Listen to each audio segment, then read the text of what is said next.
This first video is for the foldable about law of sines, and first task is to fold it so that this is the cover, law of sines. Now, I'm not going to tell you what it is yet because we're going to do the proving the law of sines piece first. So, it wants us to write the equations for sine of A. So A is our angle of interest, and we're looking for the sine of A, which is usually opposite over hypotenuse, right? So the opposite side, but we need it to be in a right triangle. So it says to use the right triangles formed by this altitude right here, and then solve for the hypotenuse. So if we do sine of A is opposite, that's H, over opposite over hypotenuse is C, and that equals sine of A. Then when I multiply through by C, I get H equals C sine of A. Now, by the way, the convention is that capital letters represent vertexes or angles, and the matching small letter is going to be the opposite side. So while I'm calling H opposite in the right triangle, the actual opposite side in the large triangle ABC is this lowercase a. And opposite big angle C is the side, little c. And opposite big angle B is the side, little b. So we have H equals C sine A. Over here, we're going to do the same thing for sine of C.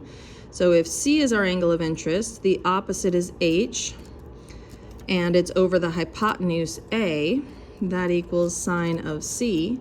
So H equals A times sine of C, of big C, the angle. Now it says set the two expressions for H equal to each other, right? So if this equals H and this equals H, then they must equal each other. So C times sine of big letter A equals little letter a times the sine of big angle C. Repeat steps 1 and 2 by drawing an altitude from angle C. I don't really want to do that, but if you were to do that, what you need to notice is that if I divide both sides by AC, the C's cancel over here, the A's cancel over here, and my conclusion is that the sine of big angle A over its opposite side is equal to the sine of big angle C over its little side length C. And if I were to do it for the other one, I would also get that that equals the sine of big letter B over little letter b. So this is, in fact, the law of sines. They've actually written it over here with the equals and the bars, just waiting for you to write it in. Now, here's the funny part. There's actually two versions of the law of sines, because if I raised everything here to the -1 power, that would take the reciprocal of both. So we might set it up as sine of A over A, sine of B over B, and sine of C over C, or we could set it up as A over the sine of A equals little b over the sine of angle B equals little c over the sine of angle C. Either of these is perfectly valid, and now you might wonder, why is it in 3 parts? Well, because whichever ones you have, you're going to fill in the information you've got and then solve for the one missing piece. Now, in certain cases, based on the information you're given, you'll be missing too much of a single piece and you won't be able to use that. So let's go ahead and show by example. So if I am given 2 angles and a side, what I want to notice is that I have no information about little a or big A. So basically, the part of the law of sines I'm going to use is the little side, not A, I'm specifically not going to use A. So little b over the sine of B equals little c over the sine of c. Now I'm going to need to identify those pieces. Angle C is 20. So as I replace this, the sine of C will be the sine of 20 degrees. And opposite side C is little c. So little c is going to be 9. Now angle B is 102. So that's the sine of the angle 102 degrees. And the side opposite that is going to be little side B. So you might notice, well, I don't have a little side B. Okay, that's fine. But notice that in this equation, little side B is the only variable. So it is perfectly solvable for.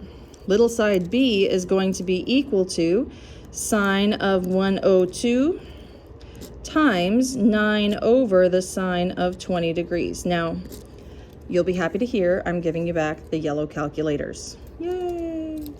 Because you're going to use the calculators to evaluate this. Make sure you are in degree mode. Hit the mode button and select degree. Because this whole chapter we're going to do is going to be degrees all of a sudden. We're leaving radians in our dust for the moment. But all that does is solve me for the little side B. I'm still missing little side A and big angle A. But if you notice, big angle A is the third angle in this triangle. So I need to use what I learned in geometry, that 102 plus 20 plus big angle A is going to equal 180 degrees. So big angle A is going to be 122, let's see, 58 degrees, I think. Hopefully that's right. So, all right, now I've solved for little b, I've solved for big A. The only thing I'm missing is little a. So I go ahead and come back to my key here. Anytime I'm doing a law of sines, the key is going to be the one where you're given both the angle and the side that match in letters, that are in opposite positions. That is the key to unlocking the whole triangle. In fact, law of sines cannot be solved if you're not given one of those pairs. If you notice through all the rest of these, I have, in this case, I can find this pair so that I have my key, right? In this case, I have my key. Here I have my key. Here I can find, actually no, my key's right here, never mind. And over here, I have my key. So I'm always looking for a pair of angle and opposite side that I'm given, and that will always make it solvable with the law of sines. Now, if I'm not given enough information, there's another tool that we'll learn later called the law of cosines. But for now, law of sines. So here's my key. Let's finish this problem. It says that little a over the sine of now angle 58 degrees. This is the one I'm going to use to solve for a. Little a will equal the sine of 58 degrees times 9 over the sine of 20 degrees. Ta-da! Now I have little b, I have little a, and I have big A, and I have big C, big B, and little c that were given to me. So I've solved the triangle. That's what it means to solve the triangle. There are 6 pieces. 6 pieces, 3 angles, 3 sides. Once we find all 6 pieces, we have solved the triangle. Okay.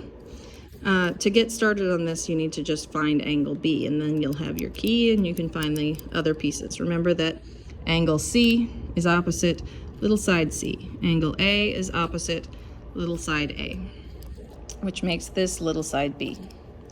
Labeling is important. Have fun.